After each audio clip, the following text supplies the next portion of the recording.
오늘은 야외에서 여러분들과 함께 성령론에 대해서 함께 말씀을 나누려고 합니다.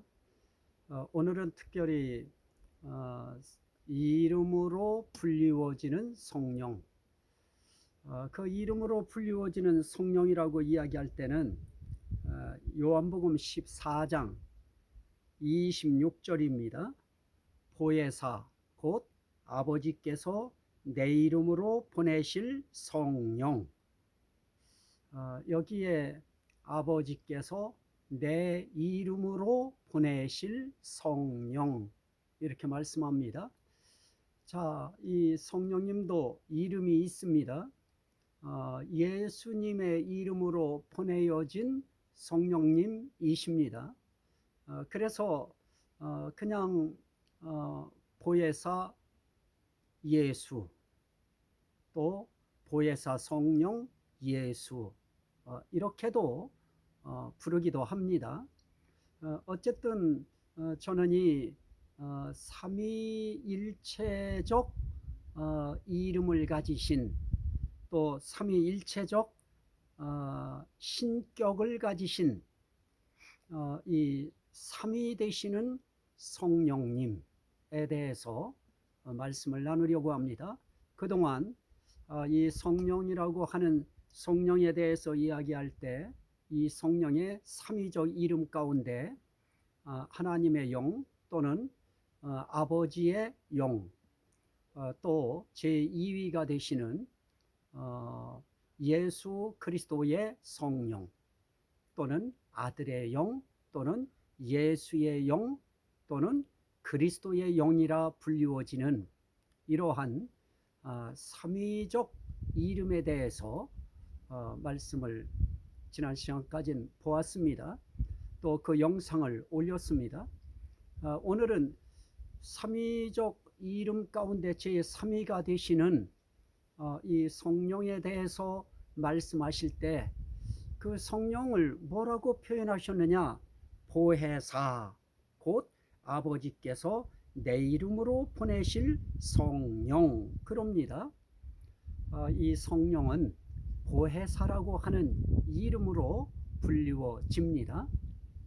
자, 그러면 이 요한복음 14장 26절 말씀에 보면 보혜사 곧 아버지께서 내 이름으로 보내실 성령, 이렇게 말씀하실 때 그 성령께서 뭐라고 하시느냐?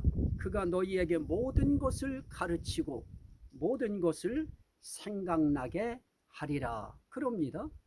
이 성령께서 모든 것을 가르치고 모든 것을 생각나게 하리라. 자, 이 성령이 오시면 이 성령께서 속에서 가르치십니다. 이 사람 속에 들어오셔서 가르치시는 성령, 그리고 내가 너희에게 말한 모든 것을 생각나게 하시리라, 그럽니다. 예수님이 말씀하신 것을 이 보혜사 성령이 생각나게 하신다 하는 것입니다. 비단 예수님이 하신, 제자들에게 하신 말씀만 생각나게 하시는 것은 아닙니다. 오늘 이 시대에도 그 성령을 받은, 또 그 속에 이 성령을 모신 그런 사람들 속에서는 가르치는 역사하심이 있습니다. 그 가르치실 때 은사를 통하여 가르치시기도 하십니다. 어떤 때에는 가르치실 때 이 성령께서 아주 참 긴 시간을 가르치시기도 하십니다. 이것은 지극히 개인적인 주관적 체험이기 때문에 공론화하고 객관화할 수는 없을 것입니다. 개인적 체험이기 때문에 그렇습니다. 저도 이 부분에 있어서 성령께서 가르치시는 이 가르치심에 대해서 성경은 이렇게 보아야 한다 하는 것을 어떤 때에는 1시간, 어떤 때는 45분, 길게는 1시간 30분 이렇게 이 말씀을 가르치시는 그런 체험을 했습니다. 이런 것을 보면 정말 그분이 가르치는 것이 맞습니다. 그리고 말씀한 것을 생각나게 하신다고 할 때에도 이 말씀도 분명한 것입니다. 저도 이제 목회를 한 30년 가까이 하다 보니까 이제 성경을 읽으면 어쨌든 이 성경이 어려운 단어 빼놓고는 그냥 무슨 의미인지 그냥 거의 의미가 와 닿기 때문에 이 성경을 읽으면 그 성경이 무엇을 말씀하시는지 그냥 알 수 있을 것 같습니다.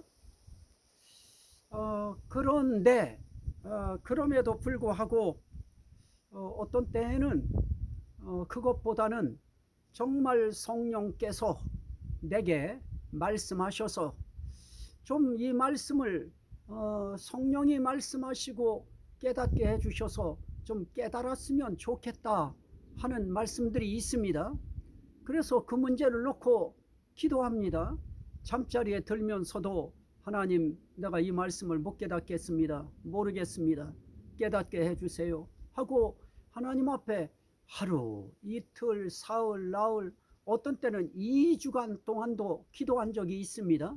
그럴 때 아침 시간 새벽에 다른 사람들은 어떤지 모르겠습니다만은 저는 눈을 막 뜨는 바로 그 찰나적 순간이겠죠. 그때에 이 말씀을 깨닫게 해주시고 또 말씀을 생각나게 하시는 그런 경험을 했습니다. 저는 그런 것을 떠나서라도 예수님이 하신 말씀이시기 때문에 그분은 분명히 그렇게 하실 것으로 저는 믿어 의심하지 않습니다. 자, 또 이 성령에 대해서 요한복음 15장 26절에는 이렇게 말씀합니다. 내가 아버지께로부터 너희에게 보낼 보혜사 곧 아버지께로부터 나오시는 성령, 진리의 성령이 오실 때에 그가 나를 증언하실 것이요 그럽니다. 자, 이 삼위일체 하나님의 삼위가 되시는 보혜사, 이 진리의 성령이라고도 이름하는 이 성령이 오시면 대체 어떤 일이 생겨지느냐? 그가 나를 증언하실 것이요 그럽니다. 중요한 부분은 바로 이런 부분들일 것입니다. 이 진리의 성령이라고 하는 제3위 되시는 보혜사 성령이 오시면 그 성령이 하시는 일은 아주 가장 중요한 일일 것입니다. 물론 그분이 하신 말씀을 생각나게도 하시고 또 개인적으로 필요한 것들을 가르치시기도 하는 이런 일도 하시겠습니다마는 그분이 하시는 일 가운데 가장 중요한 부분은 예수 그리스도를 증언하시는 일입니다. 자, 성령은 우리 속에 오셔서 예수 증언하십니다. 예수 그리스도가 누구신가 하는 것에 대해서 관심을 갖게 만드시고 그거에 대해서 이해하게 만드시고 그거에 대하여 믿게 만드시고 그분에 대한 것을 우리가 말씀을 읽을 때 그 말씀에 대해서 확신할 수 있도록 그분이 예수 그리스도를 증언하시는 것입니다. 이렇게 보면 우리가 이 성령을 받았을 때 우리의 삶 속에서 해야 될 것이 있다고 하면 나에게 가르쳐 주신 말씀 전해야 될 것입니다.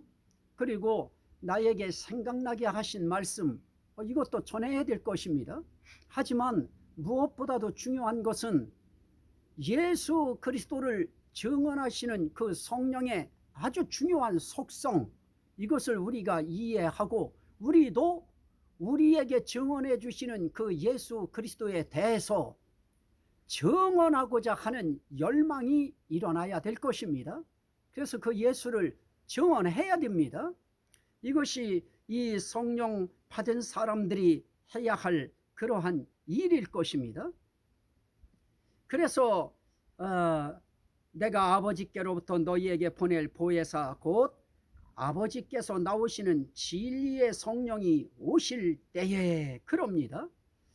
자, 이 성령이라고 하는 것은 그런 의미에서 진리의 성령이 오신다. 이건 무엇을 의미합니까? 이 진리의 성령은 단순한 어떤 힘이나 에너지라고 하는 그런 힘이 아니고 그것은 하나의 신격을 가지신 그런 하나님이시라고 하는 것을 우리에게 말씀하는 그런 증거가 되어질 것입니다. 그분은 오시는 분이십니다. 그분은 우리 속에 오셔요. 자, 우리는 그런 표현을 쓸 수 있었을 것이고 또 썼을 것입니다. 무속인들 혹시 무당이라고 하는 그런 분들도 학습으로 되어지는 분도 있지만 이 영을 받아서 하는 물론 그 영은 우리 하나님의 영과는 전혀 질적으로 다른 흔히 이야기하는 귀신의 영이라고 하는 그런 영을 받아서 하는 그런 무속인도 있습니다. 이와 마찬가지로 우리도 하나님의 자녀들도 하나님의 영 전혀 질적으로 다릅니다. 이 하나님의 자녀들이 받는 이 성령은 하나님의 영인 것입니다. 우주 만물을 창조하시고 모든 것을 지으신 그분이 영으로 우리 속에 오시는 것입니다.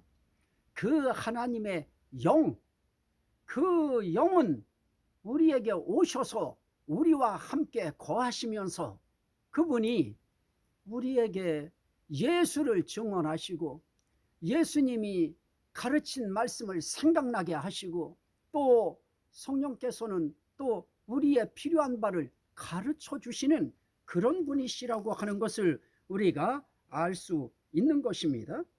자, 그래서 오늘 우리가 또 볼 수 있는 것은 우리가 무엇입니까? 이 성령은 그래서 물질 아니다. 어떤 에너지원이라고 하는 에너지원으로 끝나는 그런 분이 아니시다. 이분은 성령이라고 하는 삼위일체적 신격을 가지신 하나님이시다. 그래서 우리는 그분이 오실 때 오시는 것을 막으면 안 되는 것입니다. 그래서 우리는 어떻게 해야 됩니까? 이사야 66장 1절 말씀에도 그런 말씀을 하셨습니다. 여호와의 영이 내게 내리셨으니, 이거 참 중요한데요.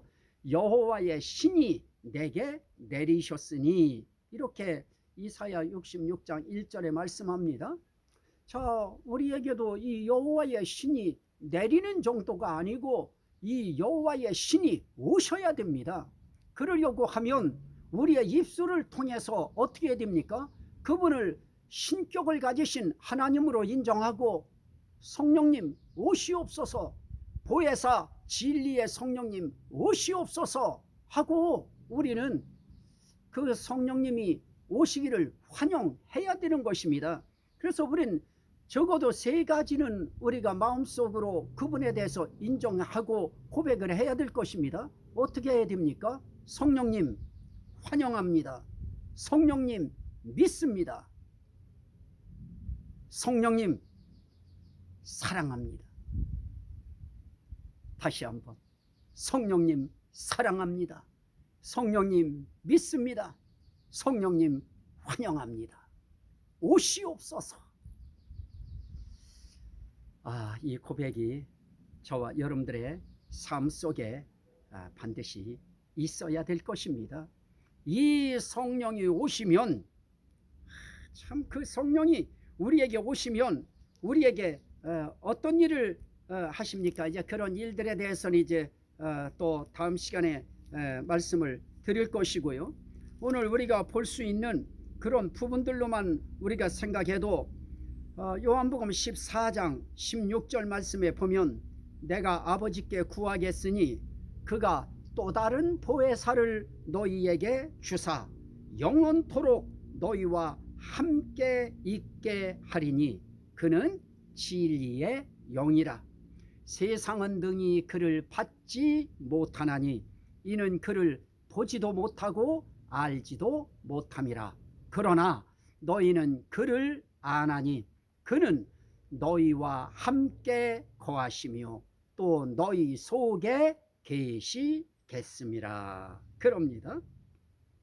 자, 이 성령이 오시면, 이 성령을 우리가 환영하고 믿고 사랑하면 이 성령이 우리 속에 오셔서 어떻게 하십니까? 영원토록 너희와 함께 있게 하리니 그럽니다. 그래서 그분이 우리 속에 오셔서 계신다, 우리 속에 거하신다. 이게 믿어지면 우리의 삶 속에서 우리가 외로워할 필요 없고 고독해할 필요가 없고, 이분이 내 속에 와서 계시기 때문에 우리는 하나님을 모신 것입니다. 그 하나님의 영을 모신 사람들은 삶 속에서 두려워하지 않습니다. 무서워하지 않습니다.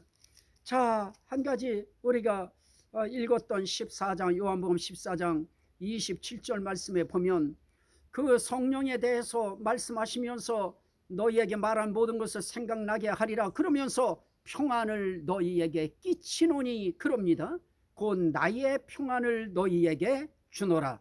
내가 너희에게 주는 것은 세상이 주는 것과 같지 아니하니라. 너희는 마음에 근심하지도 말고 두려워하지도 말라. 이렇게 말씀하셨습니다. 자, 이 하나님의 영, 이 보혜사 진리의 영, 이 진리의 성령이 오시면 그 성령이 영원토록 우리 속에 함께 계시기 때문에 우리는 두려워하거나 염려하거나 무서워하거나 우리는 불안해할 필요가 없는 것입니다. 그 영이 오시면 우리 속에 어떤 현상이 일어나느냐? 평안해집니다. 평안함의 역사가 일어나게 되어지고 든든해지는 것입니다. 저는 이 성령이 삼위의 성령이라고 하는 삼위적 이름을 가진 그런 성령으로 여러분들 속에 오셔서 계시기를 그분은 열망하십니다. 오늘 우린 이분이 오시면 우리에게 좋은 일들이 있습니다. 그 예수를 증언해 주시고 더 확실히 믿게 만들어 주시고 사랑하게 하시고 의지하게 하시고, 그리고 그분의 말씀을 생각나게 하시고 또 가르쳐 주시고, 이런 역사가 일어나면서 우리 심령 속엔 평안함의 은총이 있습니다. 이 은혜가 이분을 모셔드림으로 여러분들의 인생길에 늘 함께 하시기를 주의 이름으로 축원합니다. 아멘. 오늘 이 말씀이 듣는 모든 심령들에게 생명이 되고 구원이 되고 은혜가 되고 복이 되고 능력이 되고 치료가 되고 회복이 되고 무엇보다 하나님께 영광이 되게 하옵소서. 예수 그리스도 이름으로 간절히 기도하옵나이다. 아멘. 감사합니다.